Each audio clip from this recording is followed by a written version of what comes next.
Yes. नमस्कार साथियों, मैं राजेश कुमार आप सब विद्यार्थियों को आज की क्लास में सिखाने के लिए तैयार हूं। एंगल यानी आज अपन लोग बहुत बढ़िया से कोण के बारे में विस्तृत रूप से चर्चा करेंगे कि एक्चुअली में कोण क्या होता है, कोण के कितने प्रकार होते हैं और सर इनसे रिलेटेड जो क्वेश्चंस बनते हैं वो इस क्लास में हम लोग बढ़िया से देखेंगे। यानी अधीनस्थ बोर्ड ने जो रीट एग्जाम में, जो आपकी एलडीसी एग्जाम में और साथ ही साथ जो सीईटी की एग्जाम में जितने सारे कॉन्सेप्ट एंगल से पूछ रखे हैं वो तो बहुत बढ़िया से कवर करेंगे। साथ ही साथ ये जो एंगल टॉपिक है इसकी बेसिक से लेकर एडवांस तक हम लोग कॉन्सेप्ट बढ़िया से सीखने वाले हैं। तो कंप्लीट क्लास को बढ़िया से देखना और स्वाद लेना, ठीक है। तो बच्चों आओ सीखते हैं किसके बारे में, एंगल के बारे में। तो सबसे पहले मैं बहुत बढ़िया से आपको बता देता हूं कि एंगल क्या होता है। देखो बच्चों, आपने पिछली क्लास में बढ़िया से लाइन के बारे में अच्छी अच्छी बातें आपने सीख ली है, ठीक है। तो आपके पास में ये एक रे है यानी एक किरण है ओ ए, ठीक है। ये ओ ए किरण है, तो ये जो ओ पॉइंट है आपको ये जो पॉइंट दिखा रहा है ना। तो एंगल क्या है, बेसिकली एंगल क्या है ये सर, एंगल बेसिकली है क्या, ये जो ओए लाइन है, ओए लाइन का जो रोटेशन हो रहा है, तो मेजर ऑफ रोटेशन ही है ना। अपन को क्या करना है, ये जो रोटेशन हो रहा है इसके ओए लाइन का जो रोटेशन हो रहा है, ऐसे रोटेशन हो सकता है या फिर भाई साहब इस टाइप से रोटेशन हो सकता है। डायरेक्शन या तो एंटी क्लॉकवाइज हो सकती है रोटेशन में या फिर क्लॉकवाइज रोटेशन हो सकती है। तो जो मेजर ऑफ रोटेशन है बेसिकली हम लोग इसी को एंगल के नाम से जानते हैं। तो आपको मोटी मोटी हल्की हल्की सी जो डेफिनेशन है वो ठीक ठाक से समझ में आ गई होगी और अपन चर्चा कर लेते हैं, ठीक है। तो मैं आपके सामने परिभाषा को बहुत बढ़िया से बता देता हूं कि एंगल क्या है। तो बच्चों एंगल है, आप साथ साथ बढ़िया से मेरे साथ में नोट्स भी बना लो। अच्छे खूबसूरत नोट्स हैं, एनसीईआरटी आधारित नोट्स हैं, तो आराम से अपने साथ में नोट्स भी बनाओ। पहले सुंदर सा ये डायग्राम बनाओ ओए, और साथ में जो थीटा दे रखा है अभी इसकी बात करेंगे। ओ ए डैश एक अलग से क्या है, रे है, तो एक तरीके से ये रोटेशन है। तो लिखो मेरे साथ में, कोण ओ ए डैश के शीर्ष ओ के चारों ओर घूमने की जो मात्रा है, क्या है, जो मात्रा है को कोण का परिणाम कहा जाता है। यानी बेसिकली क्या है, rotation of, major of rotation ही है कि सर ये जो रोटेशन हो रहा है इसका हम लोग मेजरमेंट करें तो ये एक्चुअली में जो क्वांटिटी है वो क्वांटिटी ही एंगल है। ये बात आपको ठीक ठाक से बढ़िया से समझ में आ गई होगी और आपने लिख भी लिया होगा कि कोण ओ ए डैश के शीर्ष ओ के चारों ओर, ये पॉइंट ओ है, इसके जो चारों ओर है, इसके चारों ओर है ना, इसके चारों ओर की मात्रा को, ये जो रोटेशन हो रहा है इसकी मात्रा यानी कितनी क्वांटिटी है, इसी परिणाम को हम लोग कोण के नाम से जानते हैं, ठीक है। अब आपके मन में विचार आया होगा कि सर हम लोग है ना ये वर्टेक्स किसको बोल रहे हैं, शीर्ष नाम किसको बोल रहे हैं, ठीक है। तो बच्चों जो दोनों ये रे हैं ओ ए और साथ ही साथ ओ ए डैश है, इनका जो उभयनिष्ठ बिंदु है यानी जो कॉमन पॉइंट है, इनका जो उभयनिष्ठ बिंदु है, ये जो आपको कॉमन पॉइंट दिख रहा है, इसको हम लोग, इसको हम लोग उभयनिष्ठ, एक जो एंड पॉइंट है तो उभयनिष्ठ एंड पॉइंट है। ये दोनों रेखा क्या है, एक तो एंड पॉइंट है, यस सर, साथ ही साथ वो कॉमन भी है, दोनों का ही पार्टिसिपेट है, उसमें दोनों का ही योगदान है। उसको बेसिकली हम शीर्ष के नाम से जा रहे हैं, जो कि कोण का, जो हमेशा एंगल का क्या कहलाएगा, वर्टेक्स कहलाएगा, यानी कोण का शीर्ष कहलाएगा। बच्चों ये बेसिक शब्दावली है, ठीक है, टर्मिनोलॉजी है, इनका अपन लोग भरपूर तरीके से आगे इस्तेमाल करेंगे। जब जब एंगल बनेगा तो कहां बनेगा उस स्थान को बढ़िया से नाम लेंगे वर्टेक्स यानी शीर्ष। तो बेसिकली आपने नाम सुना ही होगा बचपन में कि है ना, त्रिभुज के 3 शीर्ष होते हैं, वर्ग के 4 शीर्ष होते हैं। ऐसे बचपन में आपने खूब बचपना करके बढ़िया से जिया ही होगा और वहां आपने अच्छे से ये नाम सुने ही होंगे, ठीक है। आगे बढ़े तो वहां पे ये बेसिकली नाम आता ही आता है। उसके बाद में अपन चर्चा करेंगे, उसके बाद में अपन चर्चा करेंगे किसकी बात की, कि सर है ना, देखो मैं बढ़िया से एक बात बता देता हूं। अभी मैंने एक बढ़िया से बात बताई, क्या बताई, कि सर ये जो रोटेशन है उस रोटेशन को तो अपन लोग क्या बोल रहे हैं, एज ए एंगल के नाम से जान रहे हैं। अब ये रोटेशन डायरेक्शन पर निर्भर करेगा। जैसे मान के चलो आपके पास ये ओ ए लाइन है और भाई साहब ये ओ ए डैश है, ओ ए डैश है। अब ये जो रोटेशन हो रहा है, ऐसे ऐसे रोटेशन हो रहा है, ओ ए रे ऐसे रोटेट कर रही है, ये मान के चलो ऐसे रोटेशन हो रहा है, तो इस ये रोटेशन की डायरेक्शन क्या है, ऐसी, और इस रोटेशन की डायरेक्शन को प्यार से क्या बोलेंगे सर, जो घड़ी की दिशा है ना उसके विपरीत है, क्योंकि आपको पता है ये जो घड़ी होती है, इस घड़ी में जो रोटेशन होते हैं वो ऐसे रोटेशन होते हैं, यस। तो ये तो घड़ी की विपरीत दिशा में है, तो इसको बोलेंगे एंटी क्लॉकवाइज डायरेक्शन, ठीक है। तो ये जो रोटेशन है वो कितने प्रकार से हो सकता है, आराम से सोचो। हाँ सर समझ में आ गया, ये जो रोटेशन है बच्चों ये दो प्रकार से हो सकता है, या तो ये ओए जो रे है वो रोटेट इस दिशा में कर सकती है, या फिर इस डायरेक्शन में कर सकती है। तो रोटेशन दो टाइप से हुआ, या तो एंटी क्लॉकवाइज डायरेक्शन या फिर क्लॉकवाइज डायरेक्शन। जैसे ही रोटेशन दो तरीके से हुआ, तो अपन लोग ये जो मेजर ऑफ क्या है, अपन लोग क्या कर रहे हैं, रोटेशन नहीं कर रहे हैं। तो दो तरीके से जैसे रोटेशन होता है, तो बच्चों प्यार से हम लोग है ना कोण को भी डायरेक्शन के आधार पे कितने भागों में विभाजित कर सकते हैं, दो भागों में विभाजित कर सकते हैं, यस या नो। क्योंकि सर जो रोटेशन की डायरेक्शन है वो दो टाइप से हो सकती है, या तो एंटी क्लॉकवाइज डायरेक्शन या क्लॉकवाइज डायरेक्शन। लेकिन सर आपने यानी आप लोगों ने जो आप सीख रहे हो, आपने देखा ही होगा कि जब मोस्टली हम लोग जो एंगल है वो एंटी क्लॉकवाइज डायरेक्शन से मेजर करते हैं, तो ये जो एंगल है एंटी क्लॉकवाइज डायरेक्शन में यदि मेजर करेंगे तो जो एंगल है बच्चों वो आएगा धनात्मक एंगल यानी पॉजिटिव एंगल। एक तो टाइप ये हो गया। किस बेसिस पे बोल रहे हो सर, ये डायरेक्शन के आधार पे हम लोग बोल रहे हैं, ठीक है। यस सर, बढ़िया से याद हो गया, बढ़िया से चमक गया, ठीक है। और यदि एंगल की जो डायरेक्शन है वो ये डायरेक्शन है और इस डायरेक्शन का क्या नाम है, क्लॉकवाइज डायरेक्शन, तो क्लॉकवाइज डायरेक्शन मोस्टली हम कम यूज में लेते हैं, लेकिन दिशा के आधार पर यदि ऐसा एंगल आता है तो इसको हम लोग ऋणात्मक एंगल के नाम से जानेंगे, यानी नेगेटिव एंगल के नाम से जानेंगे, ठीक है। ये बात आपने बढ़िया से सीख ली। तो अब इसके नोट्स भी लिख लो, तो लिखो ध्यान से देखिए, यानी ध्यान रखे, लिखो यदि किरण की प्रारंभिक स्थिति, यानी शुरू में जैसी इसकी स्थिति है वो स्थिति प्रारंभिक स्थिति जैसे है, जैसे ओए है, प्रारंभिक स्थिति से कौन सी दिशा में, वामावर्त यानी एंटी क्लॉकवाइज दिशा में घूमती है, तो जो कोण बनता है वह हमेशा कैसा कोण होता है, धनात्मक कोण होता है। इस बात को बढ़िया से नोट करो और आगे मैं लिखता हूं, यदि इस बात को बढ़िया से आप नोट करो, फटाफट से लिखो यदि किरण की प्रारंभिक स्थिति से, यानी जैसे वो किरण है ऐसी की ऐसी किरण है, ये उसकी प्रारंभिक स्थिति होगी। इस प्रारंभिक स्थिति से यदि अब ये इस डायरेक्शन में रोटेशन करती है, ऐसे कभी इतना रोटेट किया, कभी ऐसे रोटेट किया, कभी ऐसे रोटेट किया, ऐसे रोटेट करती है, तो इसकी ये जो रोटेशन की डायरेक्शन वो कैसी है, एंटी क्लॉकवाइज डायरेक्शन है। तो जितने भी सारे एंगल, यहां कोण बनेगा, यहां जो कोण बनेगा ये भी पूरा कोण हो सकता है, ये पूरा कोण हो सकता है, ये सारे के सारे जो एंगल है बच्चों वो कैसे रहेंगे, धनात्मक रहेंगे, ठीक है। आगे बढ़े, यस सर चमक गया बढ़िया से, ठीक है। तो फिर आगे बढ़ते हैं। तो एक बात और खूबसूरत से लिख लो, क्योंकि बहुत अच्छे नोट्स बनाने हैं ना, है ना, हमेशा के लिए इधर उधर किधर भी नहीं भटकना पड़े, फिर आपको कहीं पे भी फिर आप तैयारी करो किसी भी चीज की, ये टॉपिक है तो फिर बहुत अच्छा हो जाएगा। लिखो उसके बाद में, यदि किरण की प्रारंभिक स्थिति, यदि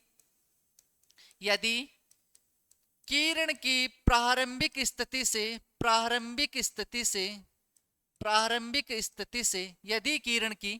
यदि किरण की प्रारंभिक स्थिति से दक्षिणावर्त, अब लिखो दक्षिणावर्त, नाम लिखो दक्षिणावर्त, और कौन सी डायरेक्शन हो गई, क्लॉकवाइज डायरेक्शन, ऐसे लिखो क्लॉकवाइज डायरेक्शन यानी घड़ी की दिशा, और ऐसे लिख लो साथ में ब्रैकेट में, ये घड़ी की दिशा हो गई, है ना, बढ़िया काम हो गया ना। घड़ी की दिशा में घूमती है, कौन, वो किरण की बात हो रही है, दिशा में घूमती है, आपकी क्लास वाली किरण की बात नहीं हो रही है, ठीक है। ये बात भी ध्यान से लिख लेना, दिशा में घूमती है, तो कोण ऋणात्मक होता है, लिख लिया होगा मेरे साथ साथ आपने, ऋणात्मक होता है। ये बात बढ़िया से आपने लिख ली, एक बार लिख भी ली, एक बार समझ भी ली। इसका मतलब लॉन्ग टाइम तक, लंबे समय तक ये चीज अब आपके मस्तिष्क में, इतनी बात, यानी सर समरी के बारे में लिखे तो सिर्फ दिशा यानी डायरेक्शन के आधार पे एक कोण हो जाएगा धनात्मक, और यदि दिशा, धनात्मक तो कब होगा, इस वाली डायरेक्शन में। और भाई साहब उसी कोण को हम बोल देंगे ऋणात्मक, लेकिन उसकी डायरेक्शन कैसी है, क्लॉकवाइज डायरेक्शन है। तो दिशा के आधार पर बेसिकली कोण को दो भागों में विभाजित किया जा सकता है। ये बात आपने बढ़िया से सीख ली है और याद हो गई होगी। तो आगे बढ़े, यस आगे बढ़े, आगे बढ़ते हैं, आगे बढ़ो। उसके बाद में अब आ जाते हैं कोणों के प्रकार कि सर ये जो कोण है वो कितने प्रकार के होते हैं, टाइप्स ऑफ एंगल। ठीक है, तो वन बाय वन बहुत बढ़िया से अपन लोग इन कोणों को अच्छे से सीखेंगे। क्यों, रीट 2026 में कोणों के प्रकार से एक प्रश्न सीधा सीधा पूछ लिया, तो इस टॉपिक को स्टार लगा लो आराम से। 2 प्रश्न आपको हर बार रीट लेवल फर्स्ट और रीट लेवल सेकंड, एलडीसी वाली एग्जाम और सीटी में आपको 100% पूछा जाता है, तो इसको स्टार लगा लो। कोणों के प्रकार, यस सबसे पहले जो कोण आता है वो सबसे सुंदर कोण है, जिसको हम लोग प्यार से समकोण त्रिभुज के नाम से जानते हैं। और यार है ना, इस कोण की तो इतनी खूबसूरत बात है। क्या खूबसूरत बात है सर, बता दो फटाफट से, कौन सी खूबसूरत बात बता रहे हो? खूबसूरत बात ये यार, ये एक तो बचपन से सीख लिया जाता है। जिन विद्यार्थियों ने पिछले 3-4 साल से इसका नाम भी नहीं सुना है, फिर भी भाई साहब बचपन का ये बचपन वाला प्यार है इस कोण के प्रति, तो अपन लोग हैशटैग बचपन लगा सकते हैं। सबको पता है इसके बारे में, इसके बारे में कोई ज्यादा चर्चा करने की जरूरत है नहीं, हैशटैग बचपन लगा लो यार इसके बारे में, तो ठीक है ना।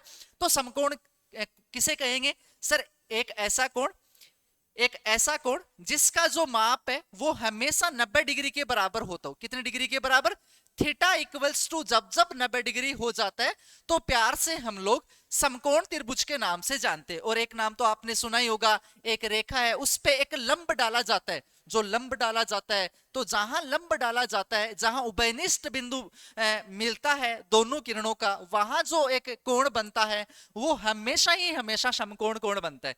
इसलिए ये हैशटैग बचपन है। ठीक है, तो लिख लो थीटा की वैल्यू जब 90 डिग्री हो जाए तो कोण हमेशा समकोण त्रिभुज कहलाएगा। कोण हमेशा कैसा त्रिभुज कहलाएगा, समकोण त्रिभुज कहलाएगा। और एक सुंदर सा डायग्राम बना लो, एक सुंदर सा डायग्राम बना लो, बढ़िया सा खूबसूरत सा एक सुंदर सा डायग्राम और बना लो, बढ़िया सा लगे हाथ एक सुंदर सा डायग्राम और बना लो। ठीक है, एक समकोण त्रिभुज कहलाएगा। तो यहां जो एंगल बन रहा है ना, यहां जो एंगल है वो 90 डिग्री का एंगल है भाई साहब, यहां जो एंगल है वो 90 डिग्री का एंगल है। तो थीटा इक्वल्स टू 90 डिग्री जब जब होगा समकोण, समकोण कहलाएगा, समकोण समकोण। ठीक है, एंगल कैसा कहलाएगा, समकोण कोण। तो समकोण कोण थीटा इक्वल्स टू 90 डिग्री, बढ़िया से। यस सर, ये तो छोटा बचपन में हमने सीख लिया था। तो एक बात आपने और बचपन में सीख ली होगी। फिर आगे बढ़ते हैं, आगे बढ़े तो दूसरे कोण का जो नाम आ रहा है वो आपकी स्क्रीन पे है, और वो है सीधा कोण, यानी सीधा मतलब एकदम सीधा। यस सर, ये भी हमने बचपन में बहुत बढ़िया से सीख लिया था। तो बच्चों लिखो सीधा कोण, और इसको ना ये नाम बहुत ज्यादा आता है, रिज्जु कोण, रिज्जु कोण या स्टेट एंगल, स्टेट एंगल। तो इसको स्टार लगाओ यार। ये ना अपनी ज्योमेट्री में यदि सबसे ज्यादा कोई कमाल करेगा, ठीक है ना, तो ये सीधा कोण ही है, रिज्जु कोण ही है, मतलब जन्नत है ये। एंगल के कॉन्सेप्ट में यदि कोई जन्नत है तो मैं तो इसी को मानता हूं, किसको, सीधा कोण को, स्ट्रेट एंगल को, जिसको अपन लोग बचपन में सीख लेते हैं। कैसे, क्या सर, हम एक स्ट्रेट लाइन बनाते हैं या एक रे बनाते हैं, तो बनाओ सर, ये लो, ये सर एक रे बना दी हमने, ठीक है। और सर अभी तक तो ये रे है, तो ये हो गया भाई साहब, अब हो गई ये क्या हो गई, एक रेखा हो गई। ठीक है, तो बच्चों मान के चलो ये कोई पॉइंट है, तो इसका जो रोटेशन है यदि वो पूरा का पूरा एंटी क्लॉकवाइज डायरेक्शन में, डायरेक्शन में लिख दो, एंटी क्लॉकवाइज डायरेक्शन में ऐसे हो जाता है, तो ये जो थीटा है, इस थीटा की वैल्यू बताओ। यस सर, हैशटैग बचपन लिख लो, हैशटैग बचपन equals to theta equals to 180 degree, यानी 180 डिग्री। ठीक है, 180 डिग्री। और एक देखो, एक एंगल की एक अलग से एक क्या है, एक यूनिट है, तो आप लिख सकते हो यदि थीटा की वैल्यू पाई रेडियन हो जाए, पाई रेडियन हो जाए, तब भी हम लोग है ना थीटा को सीधा कोण के नाम से या स्ट्रेट एंगल के नाम से या रेजो कोण के नाम से जानेंगे। और वहां भी आप लिख लो समकोण में थीटा की वैल्यू यदि पाई बाई 2 हो जाए, पाई बाई 2 रेडियन हो जाए, यानी ये अलग अलग यूनिट है। जैसे हम लोग ऐसे बोलते हैं ना 1 kg, तो हम ऐसे भी बोल सकते हैं 1000 ग्राम। ठीक है, अलग अलग यूनिट है, क्वांटिटी दोनों की सेम है। ठीक है, इतनी बात समझ में आ गई, आगे बढ़े। ये बहुत बढ़िया से आपको देख लेना कि सर एक सीधी रेखा पर बना हुआ कोण हमेशा कितने डिग्री का होता है, 180 डिग्री का होता है। ये जो लाइन मैंने बोली है वो जन्नत है, और उसको स्टार लगा के लिख लो कि एक सीधी रेखा पे बना हुआ कोण उसका मान हमेशा 180 डिग्री होता है। और हैशटैग बचपन लगा सकते हो यार, ये बड़ी खूबसूरती है इस बात की, ऐसे लगा सकते हो। दोनों ही चीजें हमने बचपन में बढ़िया से याद की थी, बढ़िया से सीखी थी, इसलिए वो चीजें अभी तक भी याद है। ठीक है, आगे बढ़े। देखो वो थोड़ा सा कम दिख रहा है ना रेडियन नाम, तो ऐसे अब तो स्क्रीन पे पूरी चीजें दिख रही है। यस ठीक है, ठीक है ना, इधर से थोड़ा सा उधर और कर लेते हैं। यस प्रॉपर दिख रहा होगा, हाँ ठीक है चलेगा, कोई बात नहीं। ठीक है आगे बढ़े। उसके बाद में अपन आगे बढ़ते हैं, तो अपने जो अगले वाला कोण का नाम आता है वो आता है न्यून कोण। अब देखो एक तो होता है न्यून कोण, एक होता है अधिक कोण। अच्छा ये है किसके प्रकार, सर कोण के प्रकार चल रहे हैं, और कोण की जो क्वांटिटी है उसके आधार पे चल रहे हैं। तो बच्चों जो न्यून कोण होता है, अपन बेसिकली कोण को थीटा से प्रदर्शित करते हैं। यदि थीटा की वैल्यू 0 डिग्री से अधिक हो जाए, साथ ही साथ 90 डिग्री से कम हो जाए, तो उस वाले केस में जो भी कोण रहेगा उस कोण को हम लोग न्यून कोण से जानेंगे। ये एकदम बेसिक बातें हैं, ये एकदम बेसिक बातें, ये आराम से लगाओ सर। ये साइन अच्छे लगाओ, ये अच्छे साइन नहीं है, अच्छे साइन नहीं लगाई मैंने, ये लगाओ भाई साहब, ऐसे ऐसे कोई साइन नहीं, स्टाइल मत मारो, पेन से स्टाइल लगती है। 0 डिग्री से ज्यादा हो जाए और 90 डिग्री से कम हो जाए किसी भी कोण का मान, उस कोण को हम लोग न्यून कोण के नाम से जानते हैं। तो बेसिकली यदि इसका डायग्राम बनेगा ना तो सीधा सीधा आराम से बन सकता है, इसका डायग्राम आराम से बन सकता है। सर ऐसे बना दो, ये एक कोई रे है ना, और मोस्टली ये कोई रे है, ऐसे ये है। तो जब है ना, या फिर ऐसे बना दो, ये लो, ये जितने भी सारे एंगल है ऐसे, ठीक है आप मान सकते हो। यहाँ पे थोड़ा से ये जो थीटा 1 और ये जो थीटा, ये पूरा का पूरा थीटा 2, ठीक है ना, पूरा का पूरा, तो लिख सकते हो थीटा 1 तथा थीटा 2 दोनों के दोनों न्यून कोण की कैटेगरी में आते हैं। इतनी बात आप समझ गए। तो बच्चों ये प्रश्न सीधा सीधा रेट में पूछ लिया गया कि है ना न्यून कोण की जो परास होती है, यानी परास का मतलब है रेंज, तो रेंज क्या रहने वाली है, यानी हमेशा 0 डिग्री से तो ज्यादा और 90 डिग्री से क्या होना चाहिए, कम होना चाहिए। ठीक है ना, तो उस वाले कोण को हम लोग प्यार से न्यून कोण के नाम से जानते हैं। अपन ने अभी बहुत कुछ ज्यादा पढ़ा नहीं है, घबराने की कोई जरूरत नहीं है। मुझे अच्छे से याद है, आपके मस्तिष्क में जितनी मैंने सारी चीजें कवर कराई हैं वो सारी की सारी चीजें हैं। अभी देखना मैं टेस्ट करूंगा आपको। बताओ सबसे पहले हमने समकोण त्रिभुज को देखा, यस सर बचपन याद आ गया 90 डिग्री, यस। उसके बाद में हमने स्ट्रेट एंगल को देखा, रिजु कोण को देखा, yes sir theta equals to 180 degree. और तीसरी बात हमने देखा न्यून कोण, यानी थीटा की वैल्यू यदि 0 डिग्री से ज्यादा और 90 डिग्री से कम हो, फिर वो कोई सी भी हो सकती है, 45 डिग्री, 30 डिग्री, उसके बाद में 50 डिग्री, है ना, 15 डिग्री, वो सारे के सारे ये जो एंगल है वो न्यून कोण वाली श्रेणी में आते हैं। ठीक है, यस सर। अब आपके मन में विचार है ऐसे तो सर फिर है ना एक ऐसा कोण भी हो सकता है जो 90 डिग्री से ज्यादा हो और 180 डिग्री से कम हो, क्योंकि यदि आपने है ना 0 डिग्री और समकोण के बीच की बात कर ली, तो अब आप समकोण व सीधा एंगल यानी रिजु कोण के बीच की भी बात करो। तो बच्चों नेक्स्ट हम लोग इसी की बात करने वाले हैं। आप लिखो अगले वाला जो एंगल का नाम है वो लिखो, साथ साथ में लिखते जाओ अधिक कोण। तो अधिक कोण के बारे में बात करें तो बच्चों यदि कोण का मान 90 डिग्री से ज्यादा तथा 180 डिग्री से कम हो, वो सारे के सारे कोण क्या कहलाते हैं, अधिक कोण कहलाते हैं। और इनका जो डायग्राम है वो बेसिक सी ऐसे बन सकता है, कैसे, ये तो देखो इतना तो हो गया 90 डिग्री, तो कैसे हो क्या हो जाएगा 90 डिग्री से ज्यादा, तो इधर कर लो एक बार डायरेक्शन, इधर कर लो, ठीक है ऐसे। ये जितने भी सारे एंगल आएंगे, ये जो थीटा है वो देखो, ये जो थीटा है देखो यहां से लेकर यहां तक का, देखो मैं ऐसे थोड़ा सा यहां से लेकर, देखो ऐसे समझो आप, ये जो उबेनिस्ट पॉइंट है, तो यहां से लेकर यहां तक का कोण तो 90 डिग्री हो ही गया। इसका मतलब सर कैसे हम लोग देखेंगे कि ये 90 डिग्री से ज्यादा है। अब देखो ये एक्स्ट्रा एंगल ये है, इसका मतलब 90 डिग्री में इतना और जुड़ेगा तो 90 डिग्री से ज्यादा हो जाएगा। लेकिन क्या 180 डिग्री से ज्यादा जा रहा है क्या, नहीं, क्योंकि सर 180 डिग्री का एंगल तो ऐसे बनने वाला है, ये पूरा का पूरा जो कोण बनेगा ये 180 डिग्री का रहेगा, ये 180 डिग्री का रहेगा। यानी सर ये वाला जो थीटा है वो आराम से दिख रहा है 90 डिग्री से तो ज्यादा है, लेकिन 180 डिग्री से कम है। हमने सारे एंगल को बहुत बढ़िया से शो किया।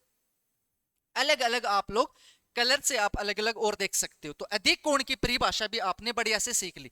अब देखो, यदि ये जिस बच्चे को ये चारों परिभाषाएं आराम से आती थी, उसका रीट है ना 2026 यानी लेवल 2 का भी एग्जाम हुआ था ना, उसमें ये सीधा सीधा प्रश्न पूछा गया। क्या पूछा गया?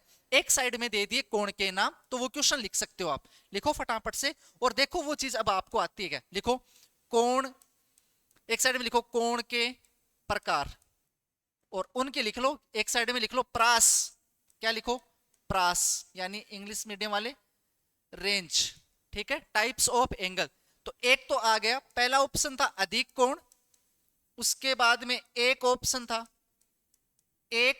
था क्या था? न्यून कोण। 2026 में पूछा गया सवाल है, लिख लो 2026 न्यून कोण। और तीसरे वाले में लिख रखा था समकोण, और एक वाले में लिख रखा था ऋजु कोण। एक में लिख रखा था, ये लिख रखा था ऋजु कोण, और इधर दे रखी थी प्रास। तो प्रास थी भाई साहब, यहां थी 90 डिग्री, ऐसे लिख लो। एक था यदि 0 डिग्री से ज्यादा थीटा 90 डिग्री से कम हो। एक था भाई साहब 90 डिग्री से ज्यादा थीटा की वैल्यू 180 डिग्री से कम हो। और एक था 180 डिग्री, 180 डिग्री। तो अब इनको सुमेलित करो, आप आराम से सुमेलित करो। तो देखो सर, अधिक कोण आराम से, ये क्वेश्चन जिन जिन विद्यार्थियों का हो रहा है मेरे पढ़ाने के बाद में आराम से हो रहा है, यानी सिर्फ एक डेफिनेशन के बेसिस पे पूछा गया था, हैशटैग बचपन ऐसे बोल सकते हो आराम से। तो लिख लो एक बार, कोण के प्रकार, एक साइड में रेंज दे रखी थी, ये 2026 में ऐसा सवाल पूछा गया था, इसलिए हम लोग एकदम बेसिक से आपको एनसीईआरटी बेसिस पर बहुत बढ़िया से आप चीजों को सिखा रहे हैं। ठीक है, तो मेरे ख्याल से सारे के सारे विद्यार्थी है वो बढ़िया से कर लेंगे। यस सर, चमक गया ना? ठीक है, चमकना ही चाहिए ना। तो एंगल अधिक कोण बताओ फटाफट से। अधिक कोण कि सर एक ऐसा कोण जिसकी वैल्यू 90 डिग्री से ज्यादा और 180 से कम हो, तो अधिक कोण वाली कैटेगरी में ये आ जाएगा। यस, ठीक है। उसके बाद में न्यून कोण, एक ऐसा एंगल जिसका मान 0 डिग्री से ज्यादा बट किसे कम हो, 90 डिग्री से कम हो, तो ये आ जाएगा। समकोण हैशटैग बचपन, और इसका भी ये लो बचपन। तो ये था सुमेलित वाले में। तो आराम से अब इनको आप क्या कर सकते हो, मैच कर सकते हो। यस, हो गया। ठीक है, तो एक ऐसा सवाल पूछा गया था। आगे बढ़ते हैं तो अपन लोग सुंदर सी बातें और जानते हैं। अब आ जाता है अगले वाला टाइप आता है एंगल का, जिसका नाम है रेफ्लेक्स एंगल। ये देखो, वो बढ़िया से वो सारे बच्चे समझ जाएंगे जो इस नाम से इसको याद रखेंगे, जबकि हिंदी मीडियम वाले बच्चे थोड़े से कंफ्यूजन हो सकते हैं इस नाम से। बाकी सारे के सारे जो टाइप्स पढ़ रहे हैं वो नेम से पढ़ रहे हैं, यानी नेम से उनके डेफिनेशन आ रही। प्रतिवर्ती कोण इंग्लिश मीडियम वाले रेफ्लेक्स एंगल, तो मैं समझा देता हूं रेफ्लेक्स एंगल बेसिकली है क्या। तो देखो, रेफ्लेक्स आपने साइंस में बढ़िया से सीखा होगा कि सर मान के चलो ये दो रे हैं, इनके बीच में ये वाला एंगल यदि अल्फा बन रहा है, तो इनका जो रेफ्लेक्स हो जाएगा ना, वो रेफ्लेक्स ये हो जाएगा। इस अल्फा एंगल का जो रेफ्लेक्स होगा वो ये एंगल हो जाएगा। तो ये एंगल कितना है सर, थीटा। तो बच्चों, अल्फा कोण का जो रेफ्लेक्स एंगल है वो क्या है कि सर 360 में से पूरा का पूरा जो माइनस कर दिया जाएगा, वो सारा का सारा जो कोण आएगा वो इस अल्फा कोण का ही क्या है, रेफ्लेक्स एंगल है। तो आराम से आप लोग डायग्राम के माध्यम से बहुत बढ़िया से समझ सकते हो कि रेफ्लेक्स एंगल क्या है, अल्फा का लिख लो, अल्फा का रेफ्लेक्स यानी प्रतिवर्ती, लिख लो प्रतिवर्ती कोण थीटा है। और ये डायग्राम बना लो, फिर सारे बच्चे बढ़िया से समझ जाएंगे, फिर सारे के सारे बच्चे बहुत बढ़िया से समझ जाएंगे।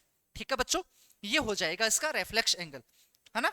तो ये कितना आया सर, ये जो थीटा आया वो 180 डिग्री से तो क्या आया, ज्यादा आया, बट सर 360 से तो कम ही है ना, 360 से क्या कमी है। किसकी बात चल रही है, अल्फा की नहीं बात चल रही है सर, हटाओ, थीटा की बात चल रही है। किसकी बात चल रही है, थीटा की। तो लिखो भाई साहब थीटा लिखो, यहां लिखो थीटा। Yes sir. तो इस डेफिनेशन को आराम से आप लोग याद करना, क्योंकि वो चारों चीजें 2026 में पूछ लिए, 27 और 26 एंड में जो भी एग्जाम रहेगा उसके लिए ये इंपॉर्टेंट लगा लो और स्टार लगा लो। ये डेफिनेशन प्रत्येक विद्यार्थी के मस्तिष्क में चमकनी चाहिए। चमकनी चाहिए मतलब चमकनी चाहिए। रेफ्लेक्स एंगल, अल्फा का रेफ्लेक्स एंगल थीटा है। तो क्या है बेसिकली कि सर जो भी एंगल बनता है यानी दो रे के बीच में ये वाला जो भी एंगल बना है, तो उसके बाद में जो भी एंगल 360 में से इस एंगल को घटाएंगे तो हमारे पास में जो एंगल आएगा वो अल्फा एंगल का रेफ्लेक्स एंगल आ जाएगा, यानी जो बच गया वो एंगल, यानी इसका जो बच गया वो एंगल सारा का सारा ये वाला एंगल। तो इतनी बात आपने खूबसूरत तरीके से सीख ली, ठीक है। यही बच्चों टाइप्स थे। उसके बाद में हम लोग और सुंदर सुंदर डेफिनेशन पढ़ते हैं जिसके बेसिस पे क्या है खूब सारे सवाल आपसे पूछे गए, ठीक है। ठीक है, उसके बाद में हम लोग पढ़ते हैं, उसके बाद में हम लोग पढ़ते हैं, ये एक आ रहा है कॉम्प्लीमेंट्री एंगल। इसको बढ़िया से देखते हैं। पहले देखो स्क्रीन पे बहुत बढ़िया से दिख रहा है क्या, सुंदर डेफिनेशन है। 100% एग्जाम में सवाल इससे आता ही आता है। खूब सारे सवाल अब तक पूछे गए हैं और इसे पूछे जाएंगे। क्यों? खूबसूरती है भाई साहब, इसकी ब्यूटी है, इस टॉपिक की ब्यूटी है। तो मेरे साथ में डेफिनेशन लिखो पूरक एंगल की, मैं समझा देता हूं। कॉम्प्लीमेंट्री एंगल, हिंदी और इंग्लिश दोनों में बढ़िया से याद करना है नाम, ठीक है। पूरक एंगल यानी कॉम्प्लीमेंट्री एंगल। सुनना मेरी बात, जब भी किन्हीं भी दो कोणों का, जब भी किन्हीं भी दो कोणों का योग यानी एडिशन 90 डिग्री होता है, तो भाई साहब पहले वाला कोण और दूसरे वाले कोण का यदि योग 90 डिग्री होता है तो ये दोनों कोण आपस में है ना कॉम्प्लीमेंट्री एंगल के नाम से जाने जाते हैं। यस सर, बढ़िया से डेफिनेशन याद हो गई है, एक बार दोबारा से बता देता हूं। अब लिख लो आप लोग साथ साथ में, क्या लिखो, जब कोई भी दो कोण, तो इसको अंडरलाइन मारो, कोई भी मतलब कोई भी, अभी समझा देता हूं कोई भी का मतलब क्या है, कोई भी दो कोणों का योग कितने डिग्री होना चाहिए, अंडरलाइन करो 90 डिग्री। 90 डिग्री को अभी हम लोग समकोण के नाम से जान रहे हैं, तो साथ साथ में समकोण नाम भी लिख सकते हो, ठीक है। जब भी कोई दो कोणों का योग 90 डिग्री हो, तो जो भी दो कोण हुए हैं जिनका भी योग क्या हुआ है 90 डिग्री हुआ है, पहले वाला कोण दूसरे वाला कोण, तो ये जो आपस में प्यार से हम लोग इनको कॉम्प्लीमेंट्री एंगल के नाम से जानते हैं, तो आपस में पूरे कोण कहलाते हैं, ठीक है। इसका मतलब सर ये जो हिंदी में डेफिनेशन आपने लिखी है, हिंदी में सर आपने जो डेफिनेशन लिखी है, हिंदी में सर आपने जो डेफिनेशन लिखी है ना, इसका मैथमेटिकल मीनिंग क्या हुआ, इसका मैथमेटिकल मीनिंग ये हो गया, इसका मैथमेटिकल मीनिंग ये हो गया कि हम लोग एंगल दो कोणों की बात करें तो मान के चलो कोण एक तो ए है और एक क्या साथ ही साथ कोण है बी, यानी सर हमने जो ऊपर चीज लिखी है उसको मैथमेटिक्स रूप से ऐसे लिखेंगे, angle A plus angle B कितना होना चाहिए 90 डिग्री होना चाहिए। यस सर, ये बात हमको बढ़िया से याद हो गई। तो बच्चों मान के चलो, क्या मान के चलो, यदि आपके पास कोई एक साइड में लिख लो, एक बढ़िया से सारा टेबल बना लो, एक साइड में एंगल नाम लिख लो, एक साइड में लिख लो कॉम्प्लीमेंट्री एंगल। अब मैं आपसे पूछता हूं, मान के चलो आपके पास कोई कोण कितना है थीटा है, इसका मतलब उसका कॉम्प्लीमेंट्री एंगल कितना हो जाएगा सर, थीटा में हम लोग इतना जोड़े, मान के चलो हम लोग इतनी क्वांटिटी इतना कोण जोड़े, थीटा और उस कोण का योग कितना हो जाना चाहिए 90 डिग्री हो जाना चाहिए। तो मैं मान के चलता हूं कि वो कोण कोई कोण अल्फा है, तो दोनों का कोण कितना हो जाना चाहिए, दोनों का योग कितना हो जाना चाहिए सर 90 डिग्री हो जाना चाहिए, यानी सर उसका कॉम्प्लीमेंट्री एंगल क्या हो जाएगा अल्फा। तो सर अल्फा की वैल्यू आ जाएगी 90 डिग्री माइनस थीटा।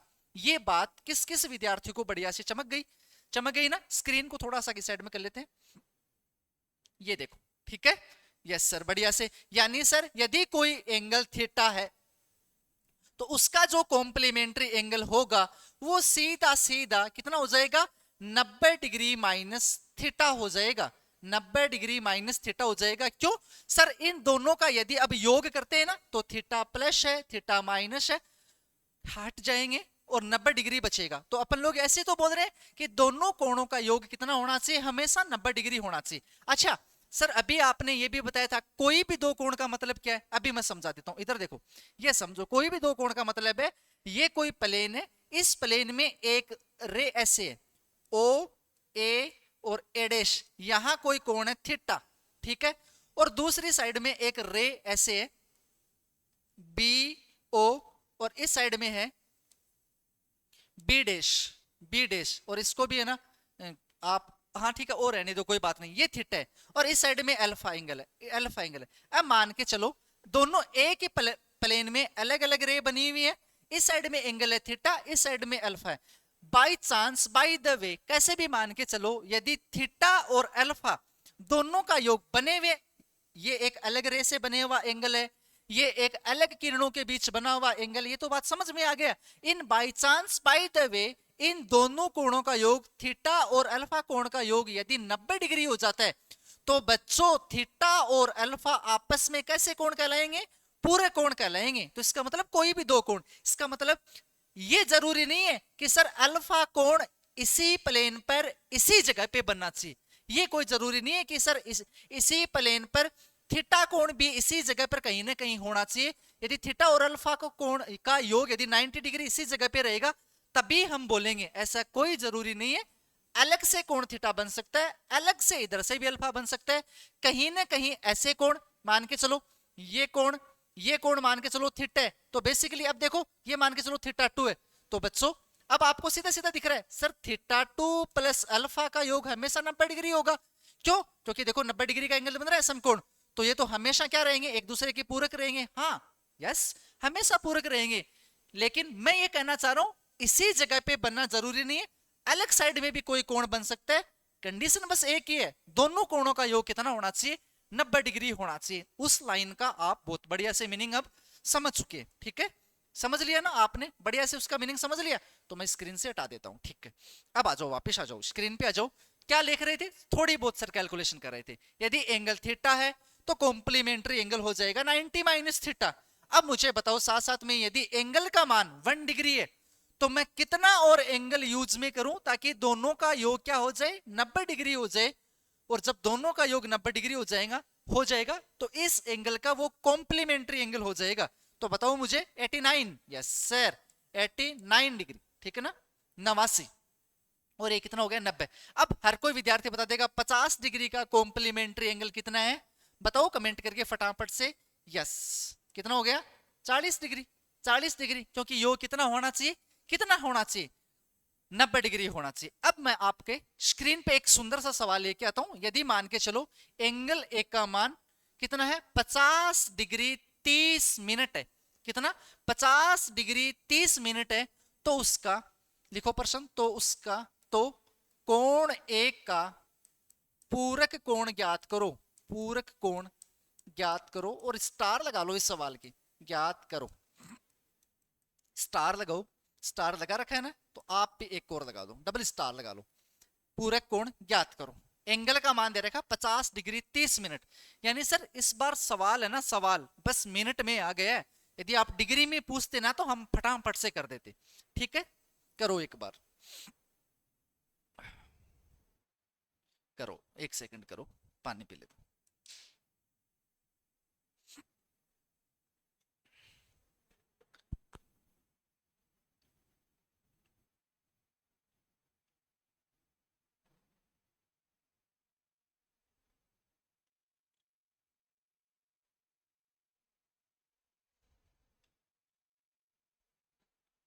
अब मैं इनको समझा देता हूं बढ़िया से। देखो बच्चों, इसमें जो सीखने योग्य बात है वो है कि सर जो एक डिग्री होती है, हम लोग जब ट्रिगोनोमेट्री फंक्शंस आपको बढ़िया से पढ़ाएंगे तो एंगल को और भी जो इसकी यूनिट है, रेडियन है, मिनट में कैसे कन्वर्ट करते हैं, एक डिग्री में कितने मिनट, वो तो अभी के लिए इतना सीख लो कि सर एक डिग्री में 60 मिनट होते हैं। कितने मिनट होते हैं? 60 मिनट होते हैं। यदि ये ज्ञान, ये जानकारी आपके पास है तो ये सवाल आराम से हो जाएगा। यानी हमको सर है ना अब इस प्रकार से करना है कि है ना एक एंगल ऐसा चूज करना है जिसका जो योग है वो 90 डिग्री हो जाए। यानी हम लोग है ना ऐसे लिख लें क्या?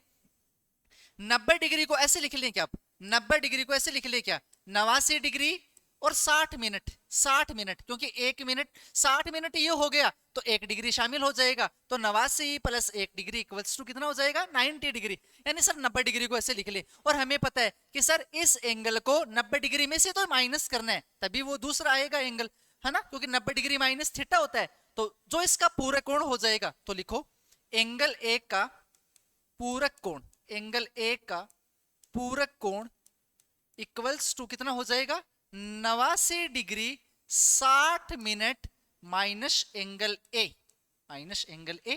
तो अब आप आराम से कर लो 89 डिग्री 60 मिनट में से कितना हटाना है, कितना घटाना है, कितना है 50 डिग्री 30 मिनट, 50 डिग्री और ये आ जाएगा 30 मिनट, ये माइनस कर लो। तो यहां तो सीधा सीधा बचा 30 और यहां बचा 9 और इसका यहां बचा कितना 3, तो कितना आ जाएगा 39 डिग्री 30 मिनट। ये इस प्रश्न का क्या हो गया, जवाब हो गया, है ना, चमक गया होगा अब आपको, बढ़िया से चमक गया ना। ठीक है, तो ऐसे कर लेना। ठीक है सर, 89 डिग्री 60 मिनट में से ये माइनस कर दिया एंगल है 50 डिग्री, यहां डिग्री लगाओ, मिनट नहीं डिग्री लगाओ, 30 मिनट। तो सर 60 मिनट में से 30 मिनट गए, 30 मिनट बचे और 89 में से 50 गए तो 39 यानी 39 बचे, 39 बचे। ठीक है, यस, आगे आंसर। तो ऐसा सवाल जब भी आए आप आराम से इसमें ये जानकारी, ये स्टार लगा लो, ये जानकारी होनी चाहिए। ठीक है, यानी पूरा कोण हो गया। उसके बाद में आगे बढ़े, आगे बढ़ते हैं तो अपन को एक और सुंदर सी डेफिनेशन और आती है, एक और सुंदर सी डेफिनेशन आती है। ठीक है, एक और सुंदर सी डेफिनेशन आती है और वो आती है संपूरक एंगल की, संपूरक कोण की। तो इस डेफिनेशन को आराम से लिखो। 170 डिग्री क्यों गया, ये करो भाई साहब 100। ठीक है, दिख रहा है, या स्क्रीन पे एकदम बढ़िया दिख रहा है, लिखो। एक और अगली वाली जो डेफिनेशन है वो इससे भी ज्यादा इंपॉर्टेंट है, आपको कंफ्यूजन कभी नहीं होना। वो था कॉम्प्लीमेंट्री एंगल यानी पूरे कोण। और अब चर्चा करें संपूरक कोण की। किसकी बात करें, संपूरक कोण की। तो मैं बढ़िया से बता देता हूं। अब देखो इसमें एकदम सिंपल सिंपल है, वहां 90 डिग्री यानी दोनों कोणों का योग कितना होना चाहिए था, 90 डिग्री होना चाहिए था। संपूरक कोण में याद रखना, कोई भी दो कोण जिनका योग 180 डिग्री होता है तो वो आपस में क्या कहलाते हैं, संपूरक कोण कहलाते हैं। यानी सर यदि θ1 प्लस θ2 दोनों का योग कितना होना चाहिए, सीधा 180 डिग्री यानी रिजु कोण होना चाहिए, स्ट्रेट एंगल होना चाहिए। यदि किन्हीं भी दो कोणों का योग 180 डिग्री होता है तो ये आपस में यानी θ1 और θ2 आपस में क्या कहलाते हैं, सप्लीमेंट्री एंगल कहलाते हैं, संपूरक कोण कहलाते हैं। यदि इसका मतलब क्या हुआ कि यदि सर θ1 की वैल्यू पता है तो सर इसका संपूरक कोण कितना हो जाएगा, 180 डिग्री माइनस θ2, क्योंकि सर θ2 इस साइड में प्लस का, इस साइड में आएगा तो माइनस का हो जाएगा। यानी सर यदि हमें एक कोण के बारे में जानकारी है तो दूसरा कोण यानी उसका संपूरक कोण हम लोग 180 डिग्री में से घटाकर बता देंगे। 180 डिग्री में से घटाकर बता देंगे। तो इसका सीधा सीधा डायग्राम क्या बना, ये दो आपकी स्क्रीन पे दिख रहा है कि सर ये O है, ये A है, इधर में A डैश है और एक साइड में B है, एक साइड में ये B है, ऐसे मान के चलो। तो सर ये जो BOA ये जो एंगल बन रहा है θ1 और एक साइड में sir A dash OA B जो एंगल बन रहा है वो θ2। और साफ साफ आपको दिख रहा है कि सर θ1 और θ2 दोनों कोणों का योग कितना होगा, 180 डिग्री होगा। क्यों, क्योंकि सर बचपन में हमने सीखा था एक सीधी लाइन पर, एक सीधी रेखा पर बना हुआ संपूर्ण कोण का योग कितना होता है, इस सीधी रेखा पर बने हुए कोण का योग 180 डिग्री होता है। तो θ1 प्लस θ2 दोनों का योग कितना हो गया, 180 डिग्री हो गया। यानी सर प्यार से हम लोग है ना θ1 और θ2 को क्या बोल सकते हैं, संपूरक कोण बोल सकते हैं। क्या बोल सकते हैं, सप्लीमेंट्री एंगल बोल सकते हैं। तो लिख सकते हो आराम से डेफिनेशन लिखो, तो लिखना चाहो तो लिखो, डेफिनेशन को लिख लो, आराम से लिख लो डेफिनेशन। ठीक है, लिखा दो, डेफिनेशन लिखाऊं क्या, हाँ लिखो भाई साहब डेफिनेशन लिख लो, बढ़िया से एक डेफिनेशन लिख लो। लिखो संपूरक कोण, जब दो कोणों का योग 180 डिग्री हो तो वे कोण संपूरक कोण कहलाते हैं। जब दो कोणों का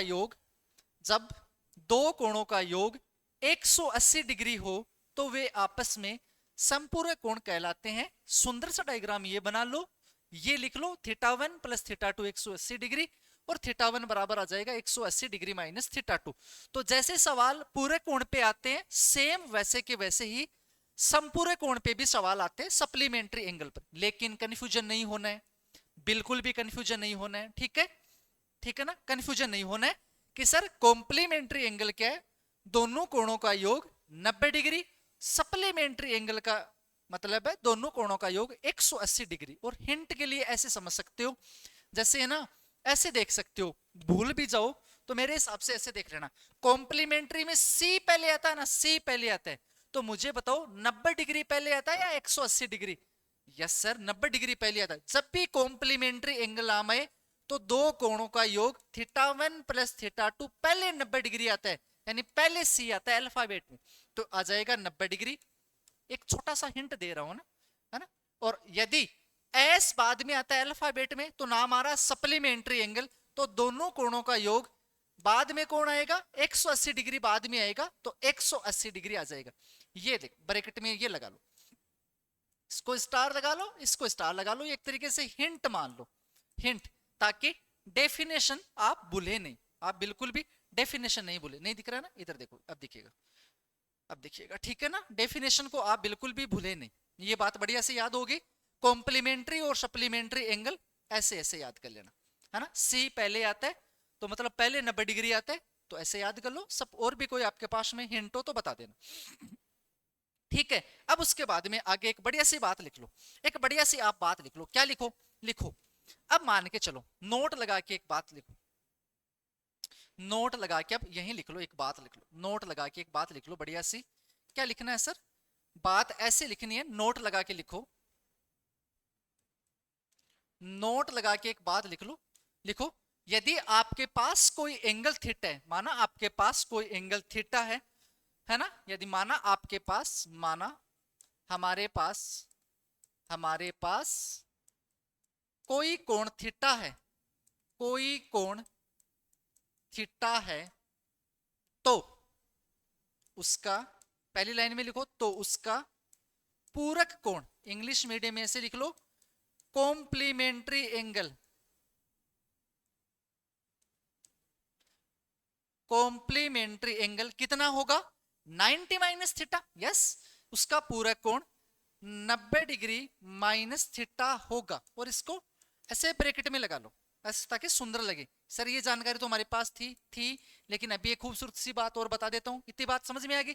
अगली वाली लाइन से लिखो, तथा उसका संपूरक कोण, उसका संपूरक कोण, क्यों, यदि आपके पास ऑलरेडी पहले से एंगल थीटा दिया हुआ है तो दोनों का योग 180 डिग्री होना चाहिए ना, यानी यदि एंगल थीटा है तो दूसरा ऑटोमेटिक 180 डिग्री माइनस थीटा हो जाएगा सर, तो उसका संपूरक कोण 180 डिग्री माइनस थीटा होगा। ये बात बढ़िया से समझ गई ना, ये बात तो बढ़िया से समझ गई। लेकिन अभी मैं एक खूबसूरत बात बताता हूं, अब आगे स्टार लगा के लिखो, अब आप स्टार लगा के लिखो सर, अब आप स्टार लगा के लिखो। लेकिन एक प्यारी सी बढ़िया सी एक बात है कि, है ना, याद रखना हमेशा, लिखो, याद ऐसे लिख लो, क्या लिखना है, संपूरक कोण 180 डिग्री माइनस होगा, तथा संपूरक कोण, तथा संपूरक कोण कितना हो गया, संपूरक कोण के ब्रैकेट में लिखो 180 डिग्री माइनस थीटा, तथा 180 डिग्री माइनस थीटा, तथा पूरक कोण का अंतर, पूरक कोण ब्रैकेट में लिख लो 90 डिग्री माइनस थीटा, पूरक कोण का अंतर, अंतर मतलब डिफरेंस, अंतर हमेशा, हमेशा, अभी देखते हैं कितना होता है, हमेशा अभी देखना, और इसके स्टार लगाओ। ये रीट एग्जाम में पूछ लिया भाई साहब, और आगे पूछने की भरपूर संभावना है, एलडीसी में भी पूछा जा सकता है कथन के रूप में, और सीटी वाले आप तो तैयार रहो इसके लिए, इस चीज के लिए तैयार रहो, सीधा सीधा ये तो आपके पेपर में पक्का से छपने वाला है।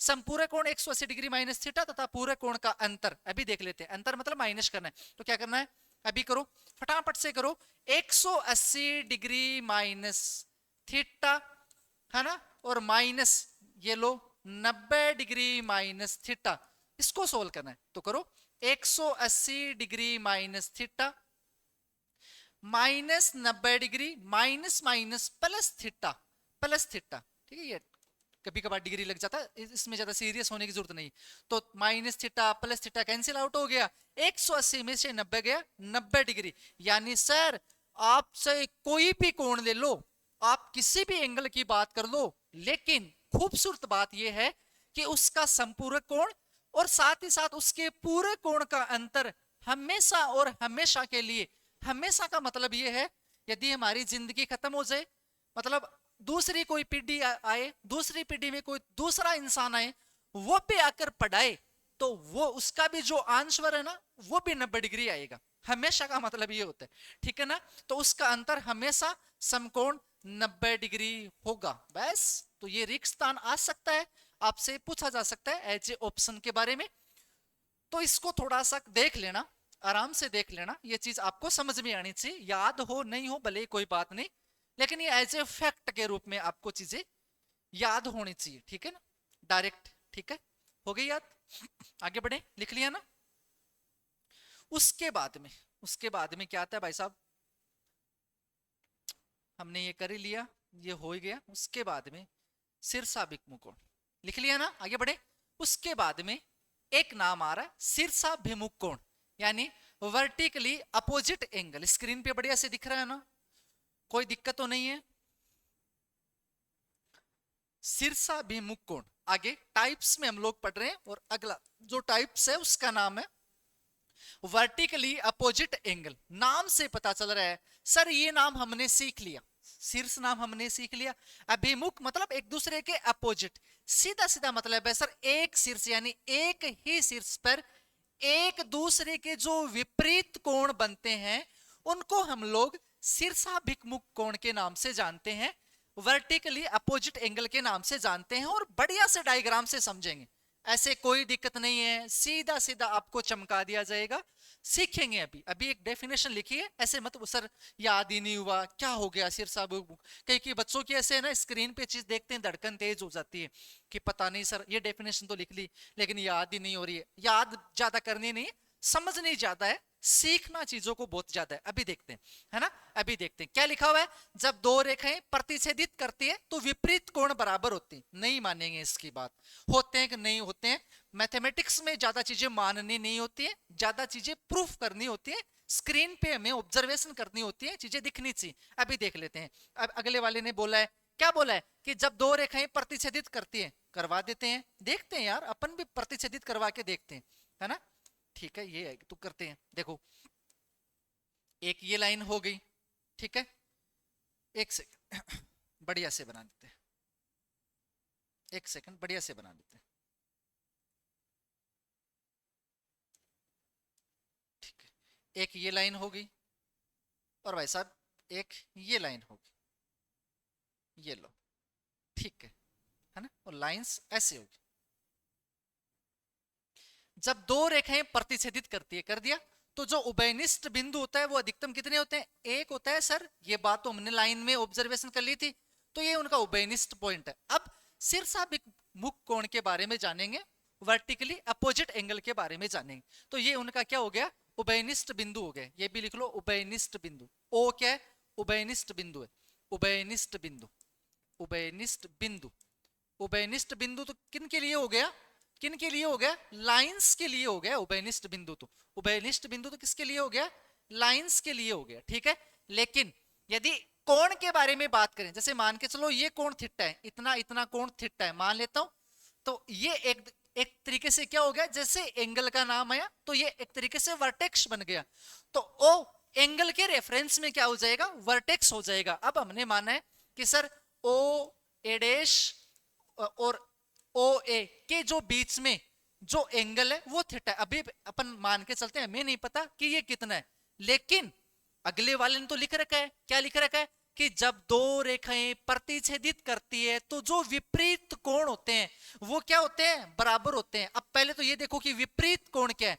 सर ये जो थीटा है इसके विपरीत, यानी सर इसके शीर्ष के जस्ट उसके विपरीत, यानी सर इसका शीर्ष ये बना है तो इसके जो विपरीत शीर्ष रहेगा वो तो ये रहेगा ना, इसके जो विपरीत शीर्ष रहेगा वो तो ये रहेगा ना। यानी सर ये कोण थीटा है, तो ये अगले वाले ने तो कह रखा है ये कोण भी थीटा ही होना चाहिए, लेकिन नहीं मानेंगे नहीं भाई साहब, हम तो इसकी बात नहीं मानेंगे। क्या पता गलत बोल रहा है सही बोल रहा है, अब भी सीख लेते हैं कि सही बात है क्या, ठीक है। लेकिन बोल रहा है, ठीक है, बोल रहा है तो बोलने दो, अपन इसकी बात एक बार के लिए नहीं मानने वाले, ठीक है। अभी चेक कर लेते हैं। अब बच्चों आपको पता है हमने तो एक बात बढ़िया से सीखी है, मैंने कहा था जब जब ज्योमेट्री का सवाल आएगा, जन्नत के रूप में कोई कॉन्सेप्ट काम करने वाली है तो वो रहेगा स्ट्रेट लाइन, स्ट्रेट एंगल, यानी रिज्जु कोण और क्या?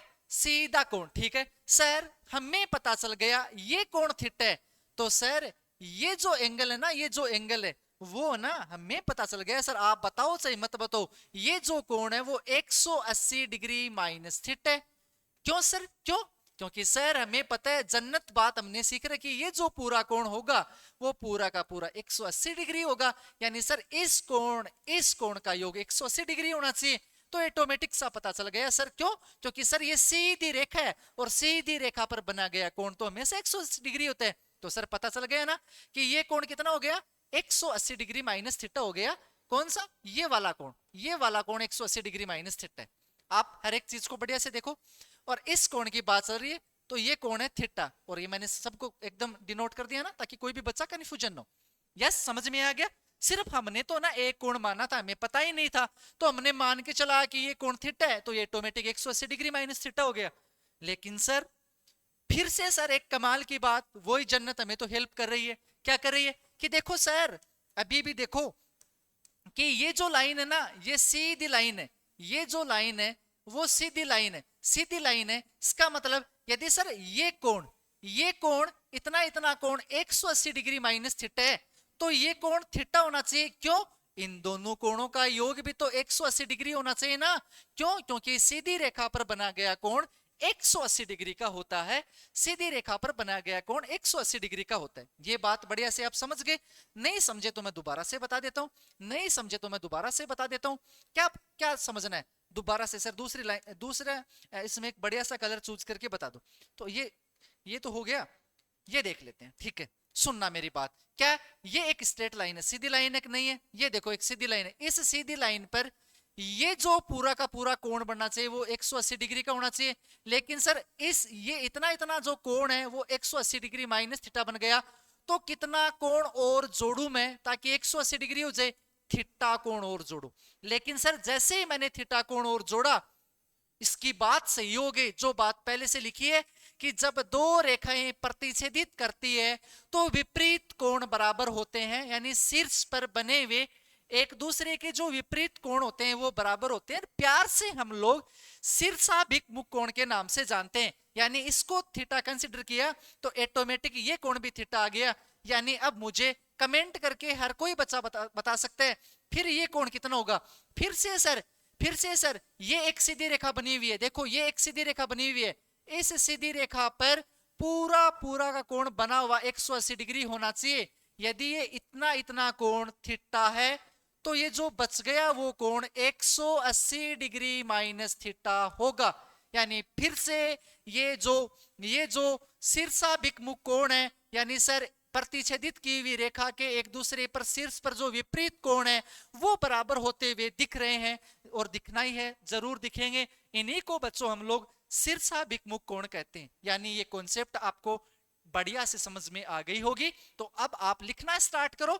शीर्षाभिमुख कोण वर्टिकली अपोजिट एंगल, एक शीर्ष पर एक दूसरे के विपरीत, और नोट लगा के ये बात लिख लो, नोट लगा के ये बात लिख लो बढ़िया से। यस, कि जब दो रेखाएं प्रतिच्छेदित करती है तो विपरीत कोण बराबर होते हैं। और सुंदर सा डायग्राम बना लो एक बार के लिए, एंगल थीटा, उसके बाद में ये ऑटोमेटिक 180 डिग्री माइनस थीटा, फिर इस लाइन की वजह से 180 डिग्री हुआ तो ये थीटा, इस लाइन की वजह से बना हुआ कोण 180 डिग्री हुआ तो ये 180 डिग्री माइनस थीटा। ऐसे करके बढ़िया से खूबसूरत से नोट्स बनाओ। उसके बाद में सर क्या करने वाले हो, अभी अपन लोग जितने भी एंगल्स के बारे में कॉन्सेप्ट सीखिए उनसे रिलेटेड अपन लोग पीवाईक्यू करने वाले हैं। तो अभी क्लास खत्म नहीं हुई, अभी तो मतलब आगे जन्नत है।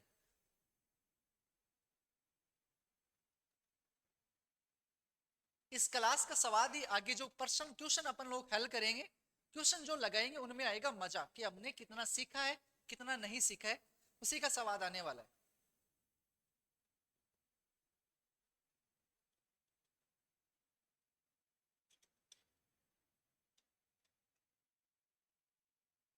लिख लिया होगा बच्चों आपने? लिख लिया? तो आगे बढ़े, आगे बढ़े, आगे बढ़े, आगे बढ़ते हैं। तो स्क्रीन पे आपको एक सुंदर सा क्वेश्चन दिखाई दे रहा है, स्क्रीन पे आपको एक बढ़िया सा क्वेश्चन दिखाई दे रहा है।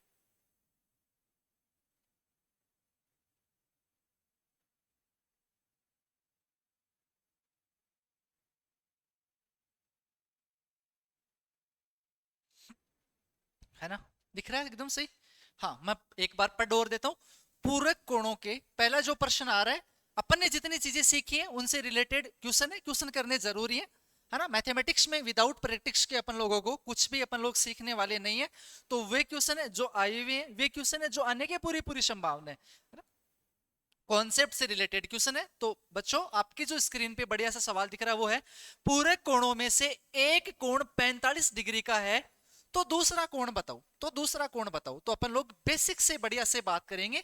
सबसे पहले आप लोग इस चीज को अंडरलाइन करो जो आप में क्वेश्चन में लिखी हुई है, पूरक कोण। देखो मैथमेटिक्स में मैं आपको बढ़िया से एक तरीका बता देता हूं कि है ना, आपके पास इंफॉर्मेशन एकदम सही होनी चाहिए, करेक्ट इंफॉर्मेशन होनी चाहिए। कैसे?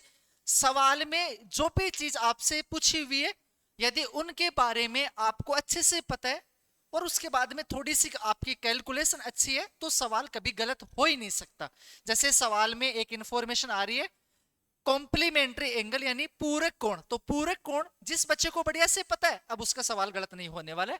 पूरक कोणों में से एक कोण दे रखा है 45 डिग्री, तो दूसरे कोण का मान ज्ञात करो, दूसरे कोण को ज्ञात करो। सर पहले वाले नाम दे रखा है पूरक कोण, पूरक कोण हम अच्छे से जानते हैं कि सर यदि दो कोणों का योग कितना हो जाए, पूरे कोण में सी पहले आ रहा है तो 90 डिग्री पहले आएगा, तो दो कोणों का योग कितना होना चाहिए 90 डिग्री। यदि एक कोण का मान दे रखा है तो दूसरे कोण का मान आराम से बता सकते हैं।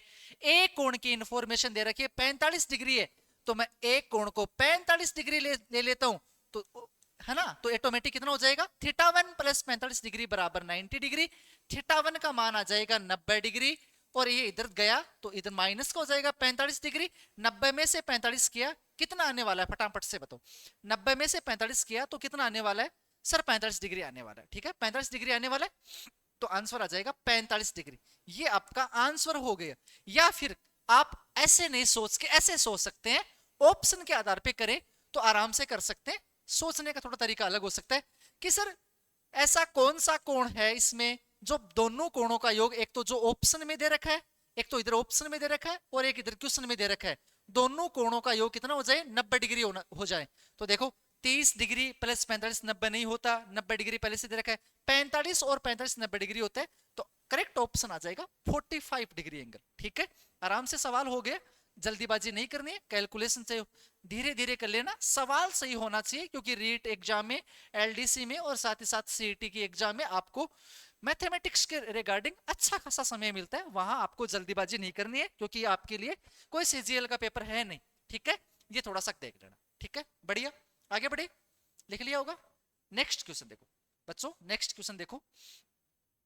ये हो गया नेक्स्ट क्वेश्चन आपकी स्क्रीन पे है, इसको देखना, दिख रहा है ना, इधर कभी आराम से देखना, बढ़िया क्वेश्चन है।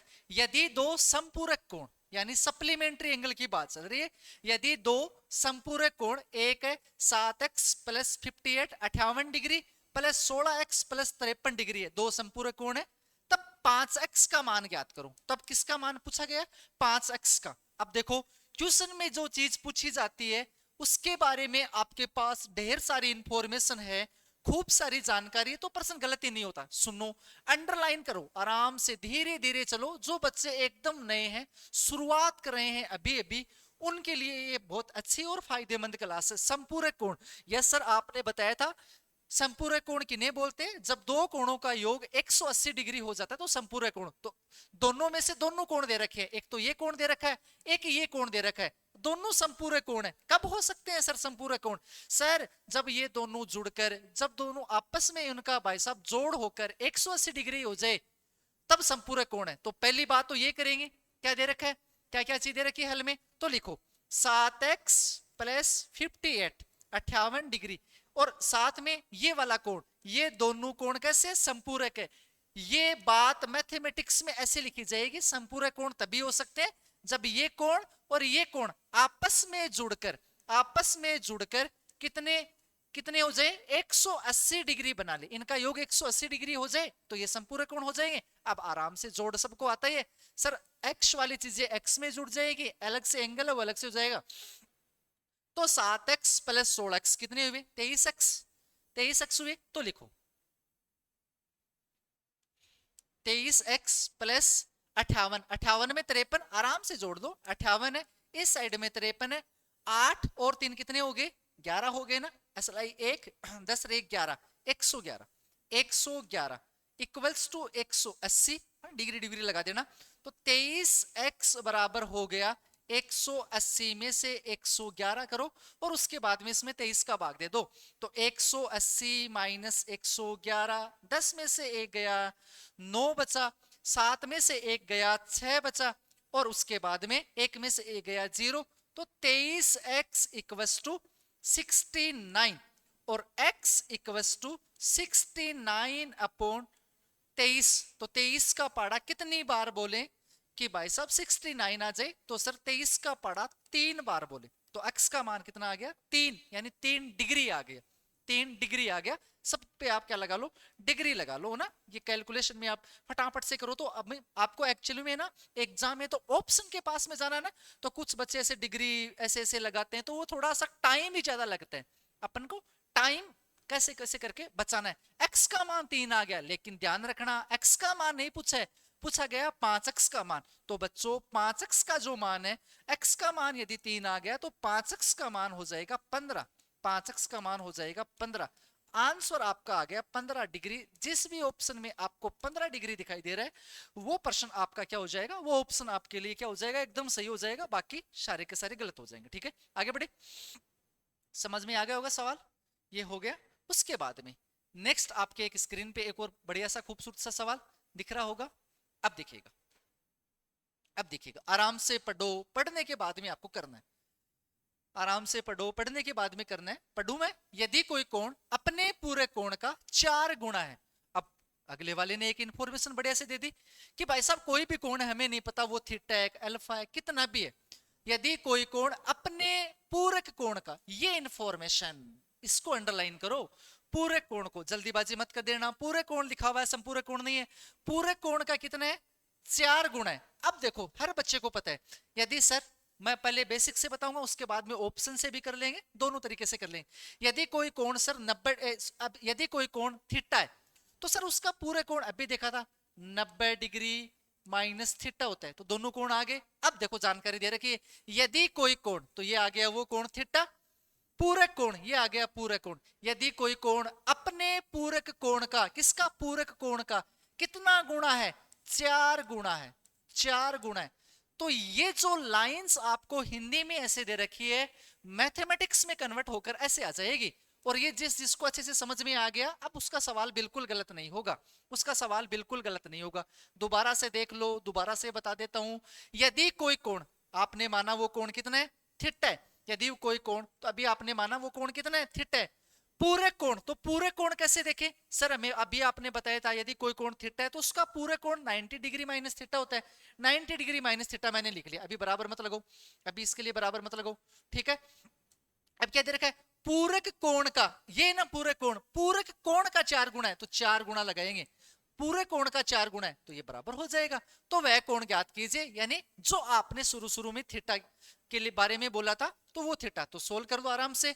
थीटा इक्वल्स टू 4 गुणा 90 डिग्री माइनस 4 थीटा, इस साइड में आएगा 4 थीटा, इस साइड में आएगा 4 थीटा, तो 4 थीटा 1 थीटा जुड़कर हो जाएंगे 5 थीटा, और ये जाएगा 4 गुणा 90 डिग्री, और थीटा की वैल्यू आ जाएगी, थीटा की वैल्यू आ जाएगी 4 गुणा 90 डिग्री बट्टे में 5 डिग्री। और इसको आराम से सोल्व कर लो, इसको सोल्व कर लो, इसको सोल्व कर लो। 5 एकम 5, 4 और बचा यानी 40 हो गया। तो कितना, 8 पंजो 40, ये आ गया 18। 18 को 4 से गुणा कर दो, 18 को 4 से गुणा कर दो, जो भी ऑप्शन आएगा वो आपका आंसर हो जाएगा। 18 को 4 से गुणा कर दो, जो भी ऑप्शन आपको दिखाई दे रहा है वो इसका आंसर हो जाएगा, है ना। 18 को गुणा कर दो, जो भी आएगा वो हो जाएगा, ठीक है। तो कितना आ गया, 72 हो गया सर, कितना आ गया 72। यस, बहुत बढ़िया, 72। तो कौन सा ऑप्शन है, ऑप्शन तू भी नहीं हो सकता, तू भी नहीं हो सकता, तू भी नहीं हो सकता, तो तेरे अलावा कोई नहीं हो सकता। इसका आंसर आ गया 72 डिग्री। ये बात बढ़िया से आपको समझ में आ गई होगी, ठीक है,